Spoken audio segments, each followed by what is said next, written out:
ইউনূস সরকার জামাতকে পাশ কাটিয়ে বিএনপিকেই কেন এত প্রাধান্য দিচ্ছে?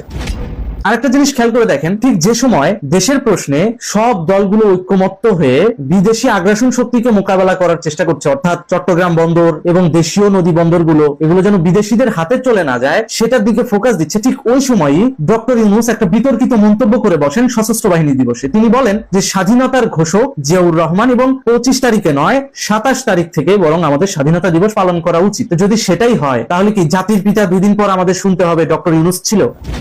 এরকম কিছু, যেখানে স্পষ্ট জিয়াউর রহমানের তৎকালীন স্বাধীনতার ঘোষণার যে অডিও সেখানে বলাই আছে on behalf of Sheikh Mujibur Rahman hour great leader, এই শব্দটা উনি বলেছিলেন। তাহলে সেখানে তো আর ডিসকাশন করার কোনো অবকাশই রাখে না যে বঙ্গবন্ধুর নেতৃত্বেই এবং বঙ্গবন্ধুর বলে যাওয়া শেষ কথা, এবারের সংগ্রাম স্বাধীনতার সংগ্রাম, এবারের সংগ্রাম মুক্তির সংগ্রাম, এই কথার উপর ভিত্তি করেই জিয়াউর রহমান অন্যান্য স্বাধীনতার পাঠকদের মতো তিনিও স্বাধীনতা পত্র